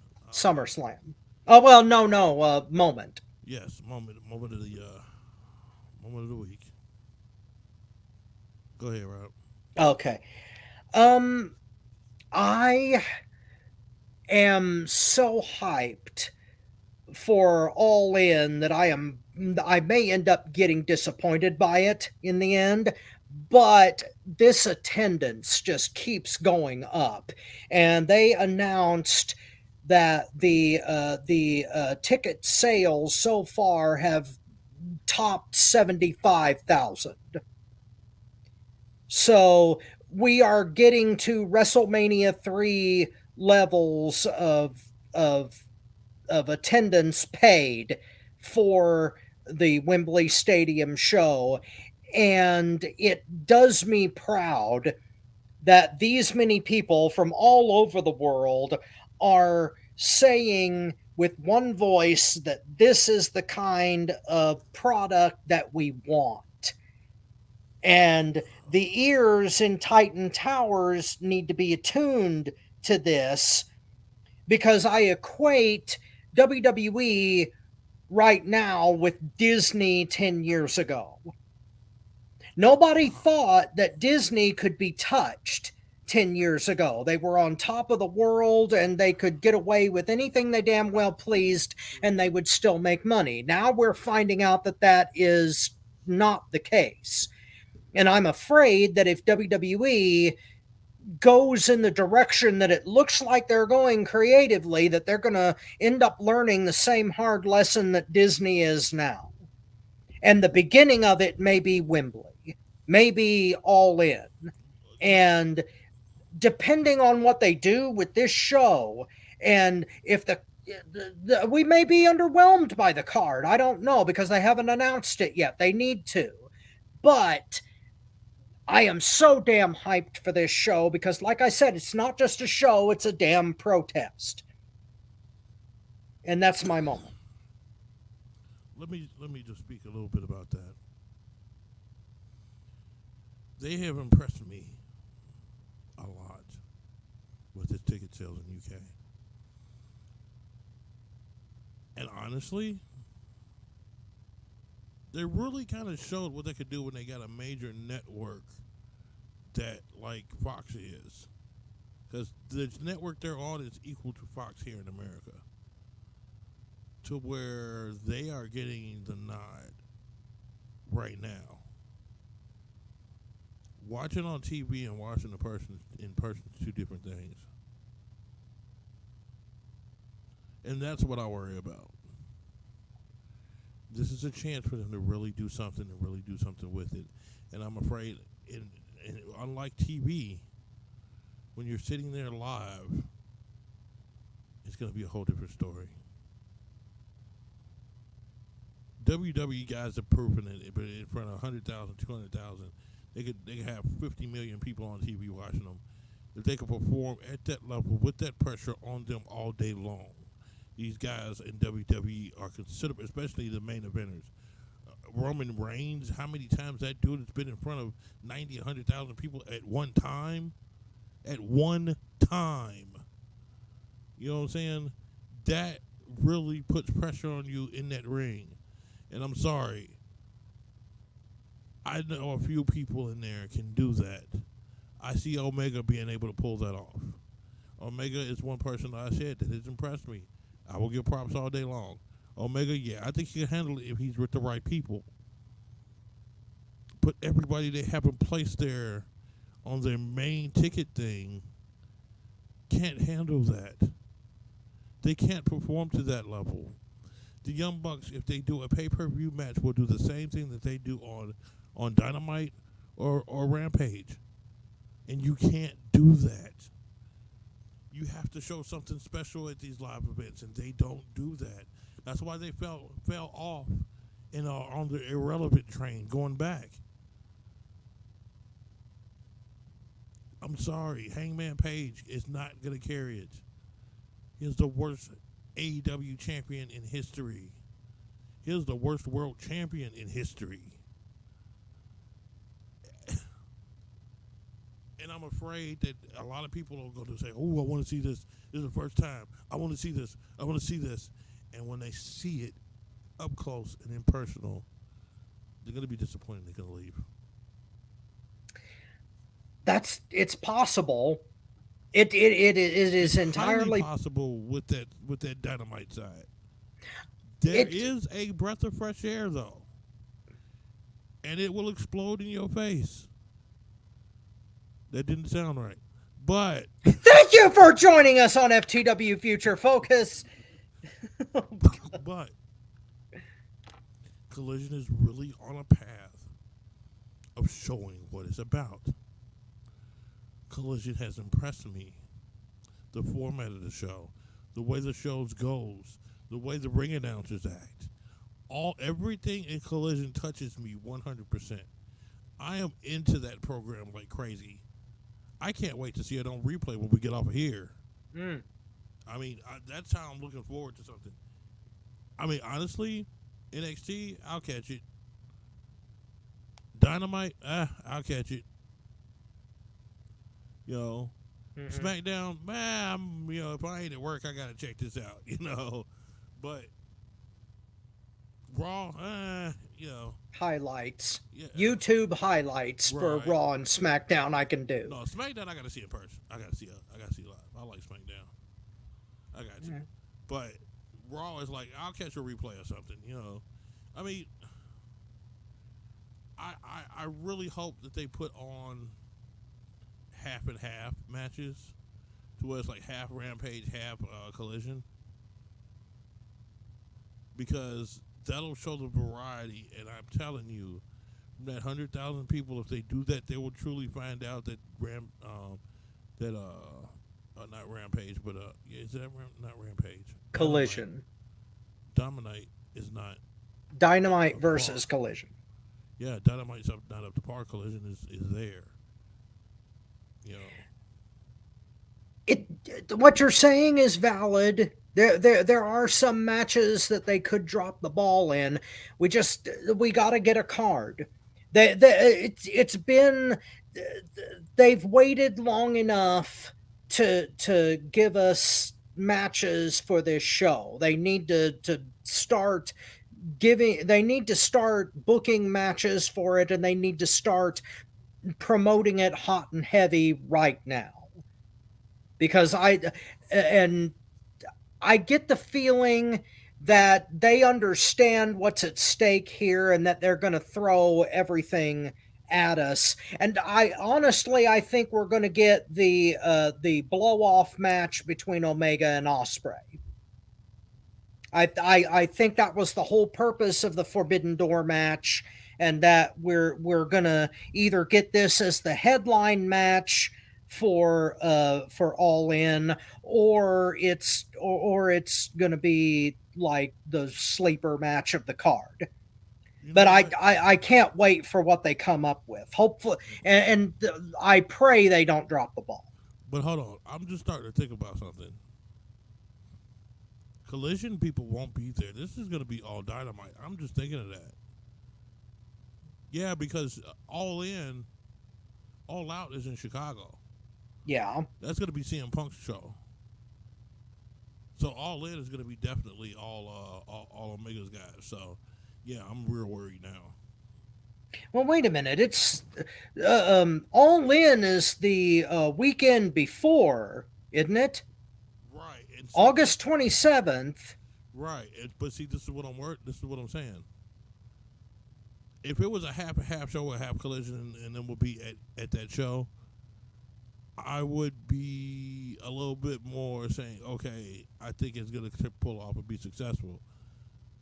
Without the Collision guys there, that's when I have to fear that the audience is going to turn against the product in the end. Because I'm sorry, Orange Cassidy is all right, but he's not going to win a London crowd over alone. You know, this JAS stuff is just silly. You know, I don't see something coming in there that's hot and heavy that you know, and they're just gonna announce Will Ospreay and Kenny Omega just out of the blue. I mean, that's dumb. They should have been had that out if they were gonna do that. They should have been had that planned and promoted out there. The rubber match at All In London. You know, I ain't Cornette. I will say that would sell out. That would sell the hell out of a stadium, and they don't need no WWE guys. You know, that would sell out a stadium. But that's the only match that was all at the stadium. So why haven't you announced it if that's what it's going to be? I haven't the slightest idea why they haven't announced any matches for this card yet, Bobby. It does puzzle me.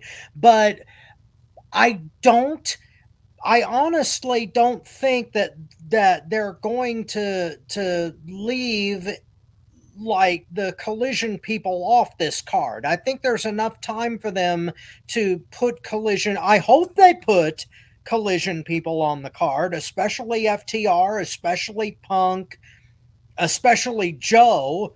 I would love to see Ring of Honor get some recognition here, and New Japan especially. I'd like to see them show up, and whoever is in charge of putting the card together, whether it's Tony Khan or whoever, I hope they've got their head on right and that they're going to start like dropping this card immediately.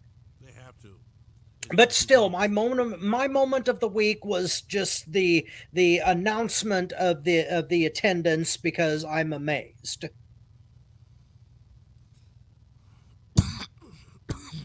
I gotta give you that one. That was a good one. Mm-hmm. My moment of the week is Dominic Mysterio keeping his belt.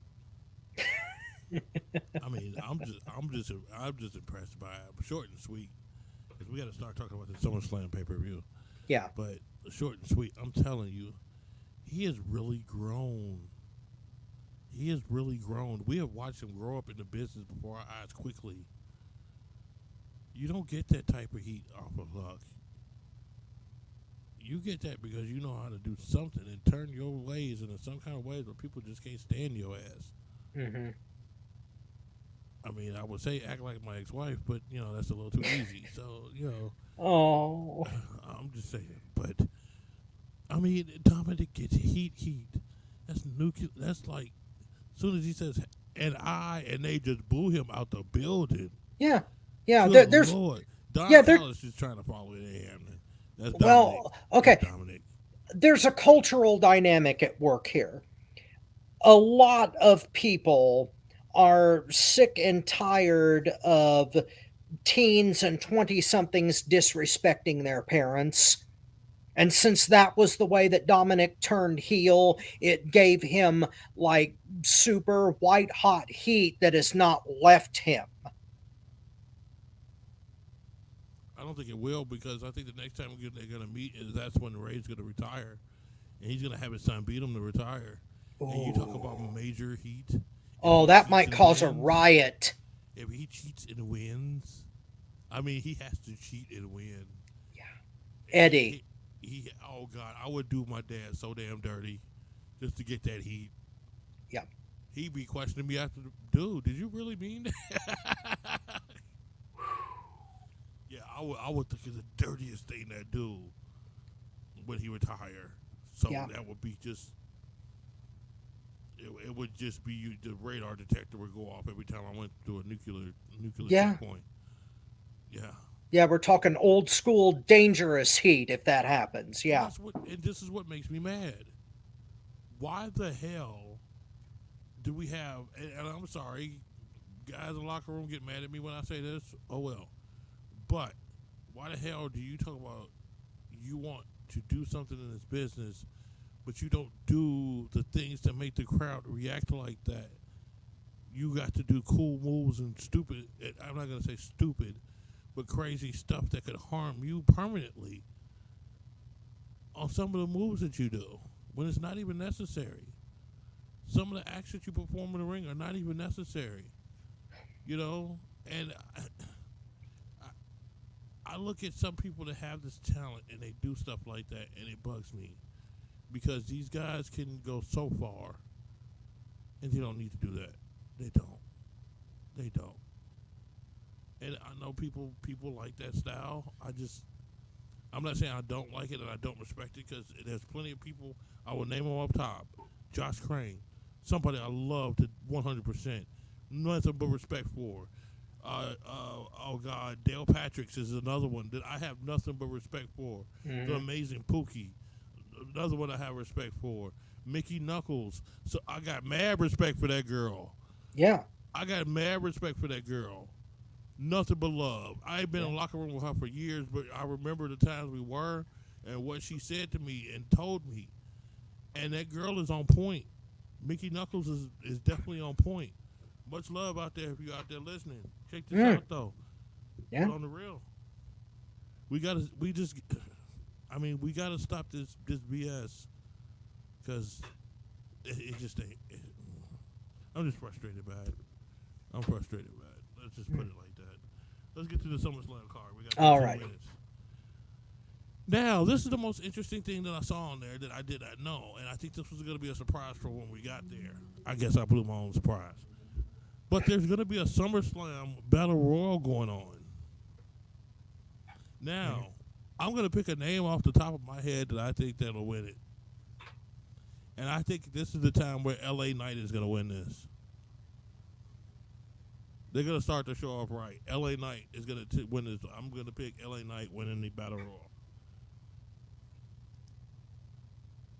Okay. Well, I agree. LA Knight should win this Battle Royal because everybody was like ready for him to win Money in the Bank, and it didn't happen. So, if they're not willing to throw Knight some kind of bone just because of his popularity and to give the paying customer what they want, then what the hell are they really doing with him? So, yeah, it would make sense if LA Knight won the Battle Royal. But like we said before, WWE Creative could screw up a cup of coffee. So we'll see how they spill the cream on this one. But yeah, LA Knight. And I know people are going to look at this lineup and say, wait a minute, why did you say LA Knight that soon? How do you know he's even going to be in the Battle Royal? Because if you look at the rest of the card, he's not in any other match. He's not in a match. And I think what will happen is, since they're not in the match, they're going to give him that Battle Royal because what else can you make the crowd happy about except for, we're going to leave that alone. So I'm picking LA Knight. You got that too. Yeah. Next match. Boy, we starting off with a banger. Drew McIntyre taking on Gunther. Okay. Ooh. Yeah. Yeah, it's going to be a great match. It's going to be on par with Gunther / Walter versus Sheamus from Clash at the Castle. And I was torn on this one because I would really like McIntyre to get his due, but they're not. I seriously doubt they're taking the belt off Gunther yet because they've got plenty of mileage for him with the Intercontinental title, and I don't think they're quite ready to put him against either Roman or Rollins or whoever else they're gonna put into the main event picture. So yeah, the IC title stays where it is. My guess on Gunther is he's not losing his title until they're ready for him to come up and take the world title. He's going to end up getting that world title. Now, I'm not sure that he wouldn't go for the Universal title. I'm not sure, but I'm thinking most likely he's going to go for that world title. I think that fits him better than the Universal title anyway. So Gunther's not giving up this belt until he's ready for that. And the person I think, here's the spoiler, it's not a prediction. He's going to actually take it from Cody Rhodes when Cody Rhodes wins it.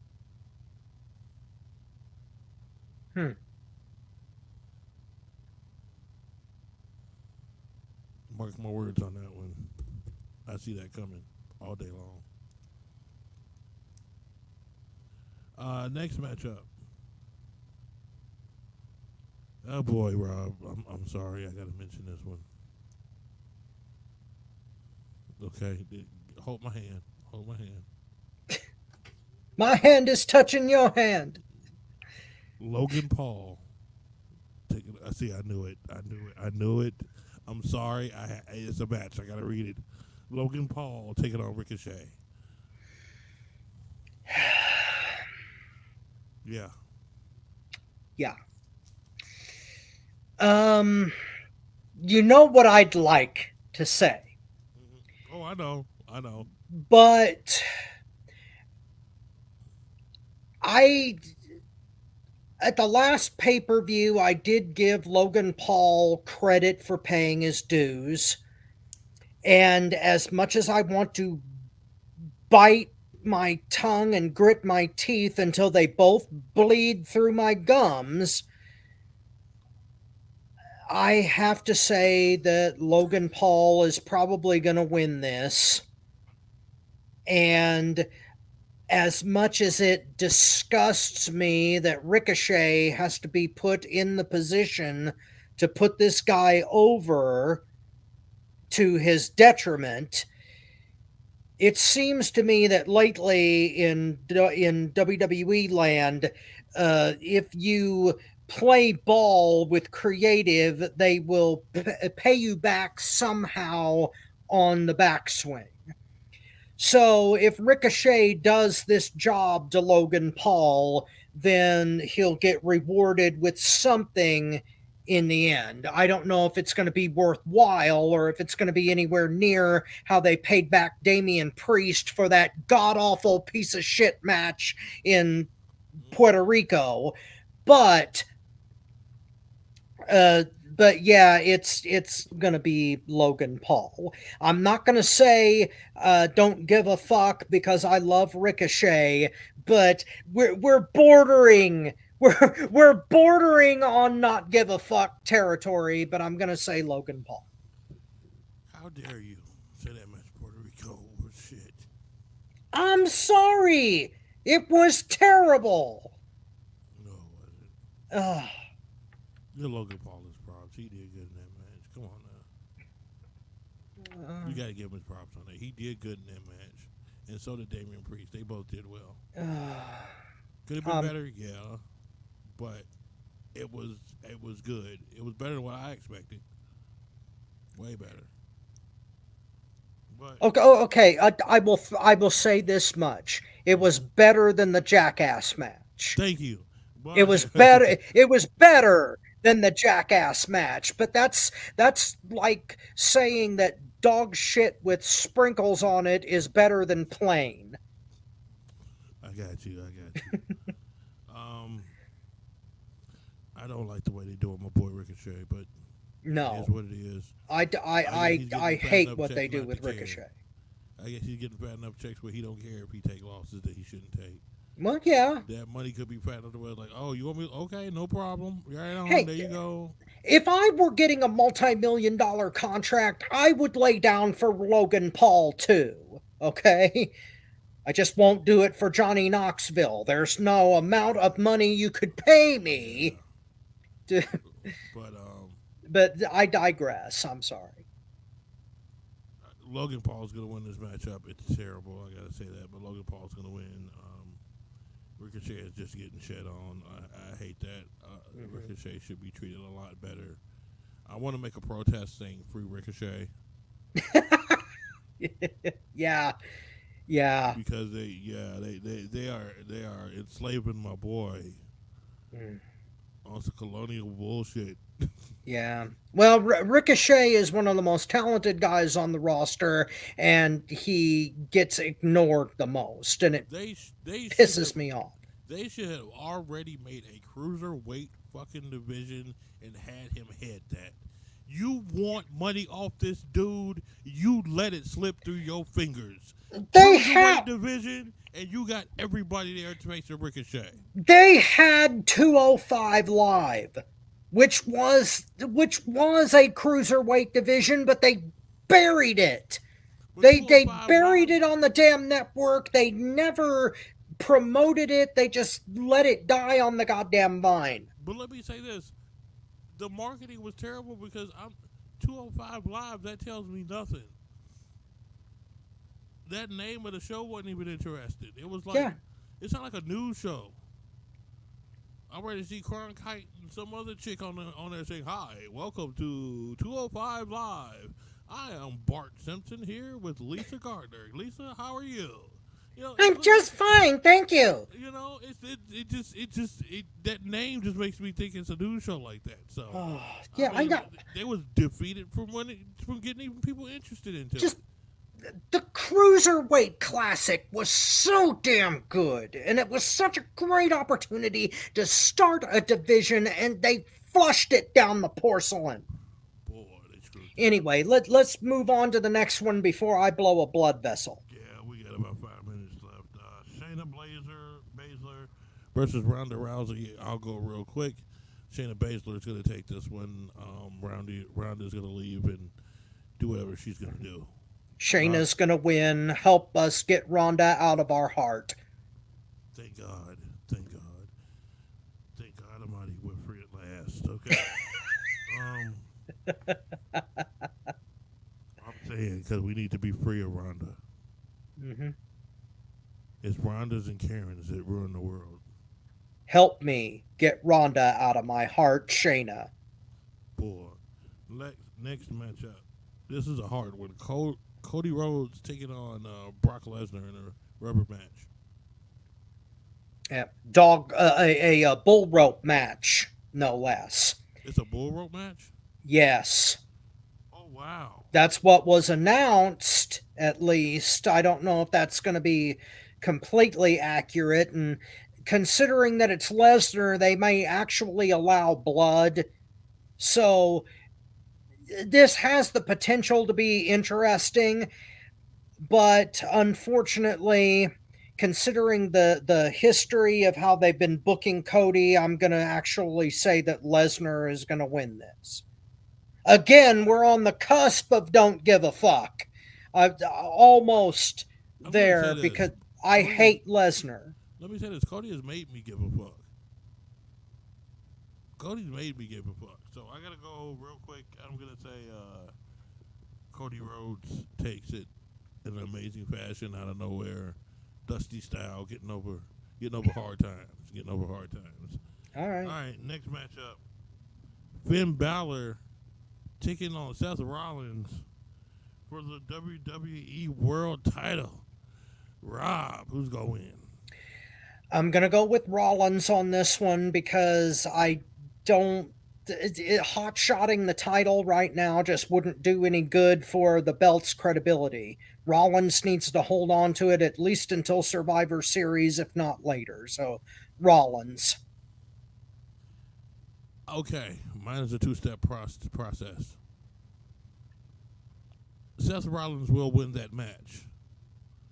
Walking out with the title will be Damian Priest.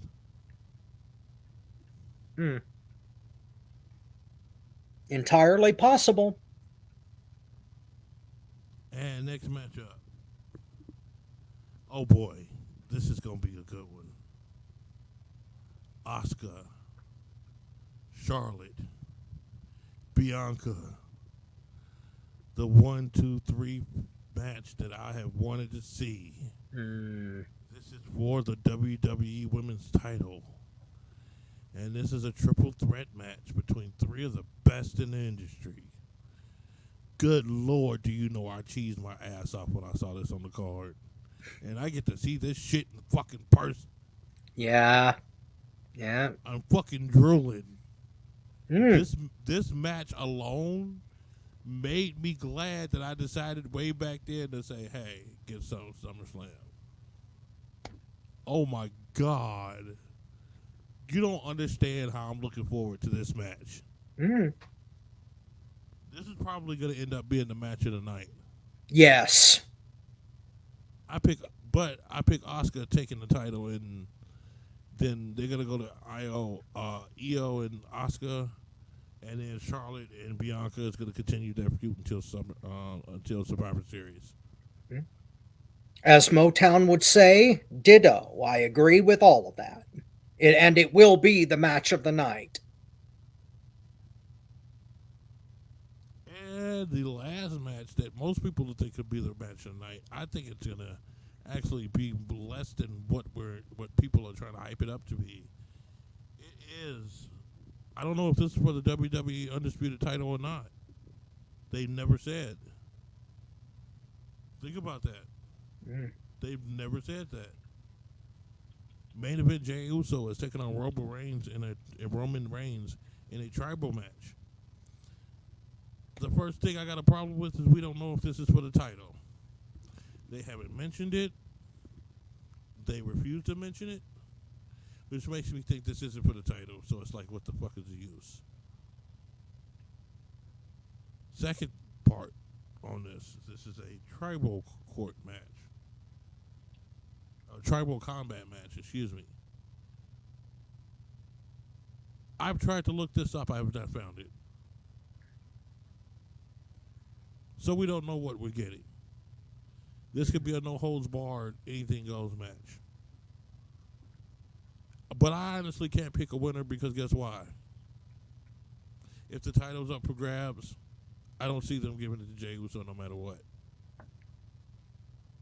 If the title's not up for grabs, I can see a whole different way this could go.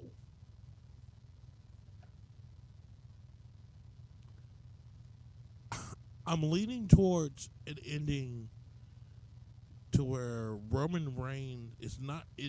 See, and this is the problem with not knowing if the title is up for grabs, because I see it in two ways, but it's still leading to the same ending for Survivor Series.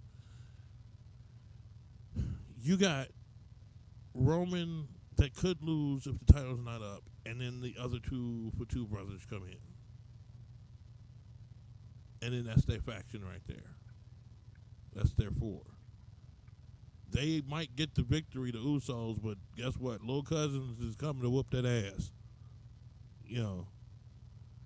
And all four of them are standing tall, and they outnumber them 4-2. What are we going to do? Survivor Series.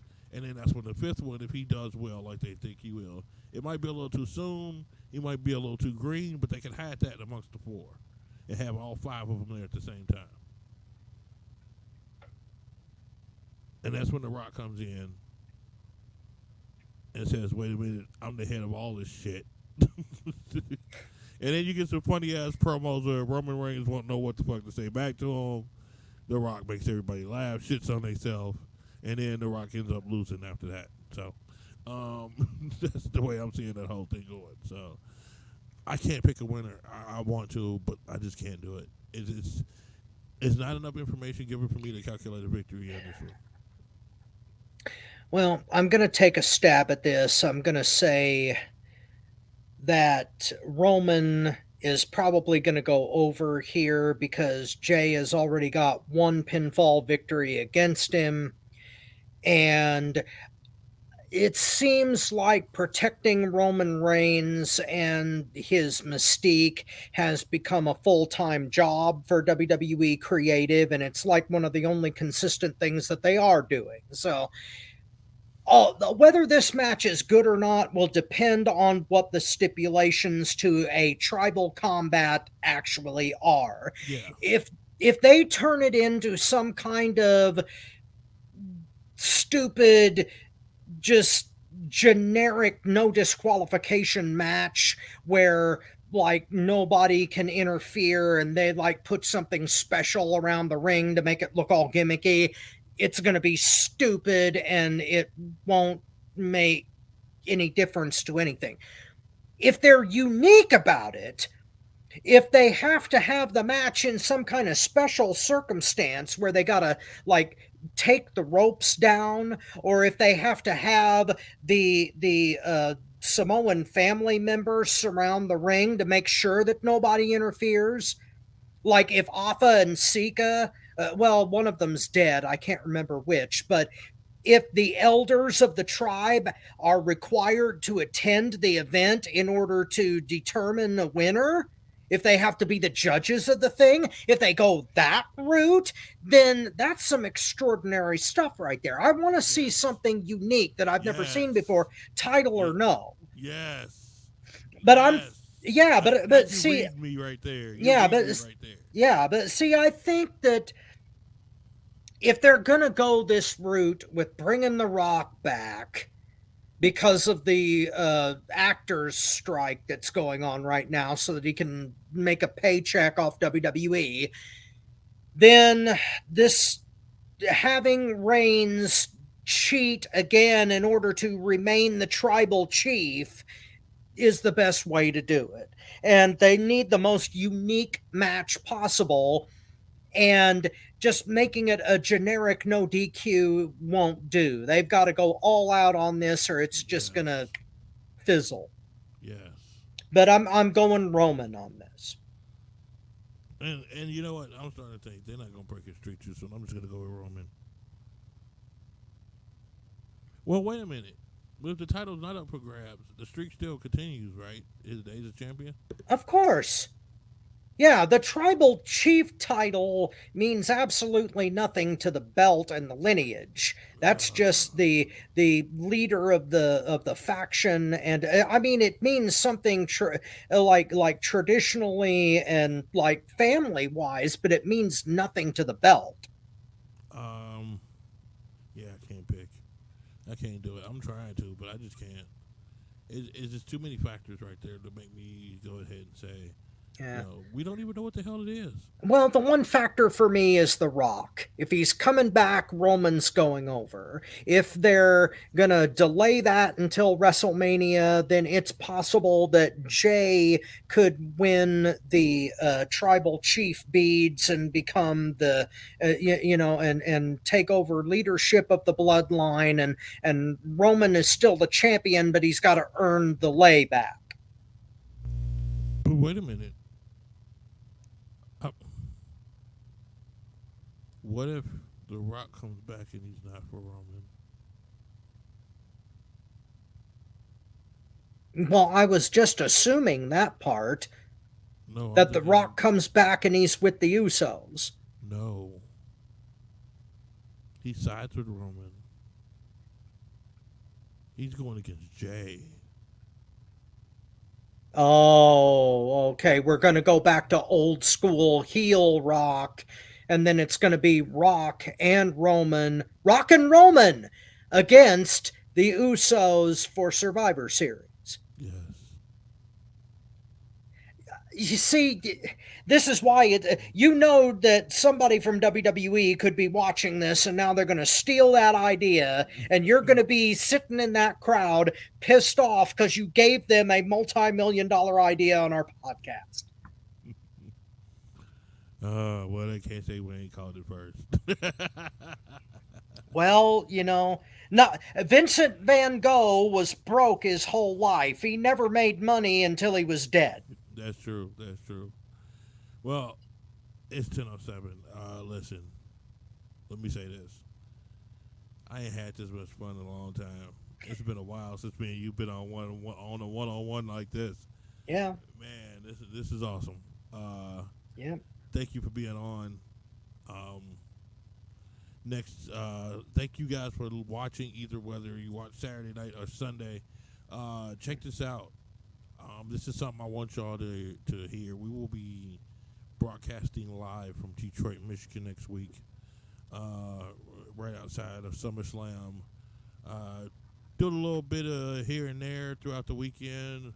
Mm-hmm. Me and Tony's going to be going to a couple of places, checking it out. Hopefully we run to a couple of people, Yeah. I will be joining the crew remotely, though, because I don't want to travel until after September because of the eye issue. But good news on that front, the surgery is rescheduled for September 18th. Nice. And hopefully they will be able to fix everything that's wrong in one shot, and I'll get the vast majority of my eyesight back. Good. That's tight. Yes, it is. Oh, and also, by the way, to my daughters, Alexis, Jade, hi Jade, hi Alexis, hi Kiara, hi to all my babies, hi to all the fans. Thank you so much for tuning in. For your not so humble correspondent, Robert Black, and also for the mastermind, Bob Rogers. Check this out. We're definitely 100%.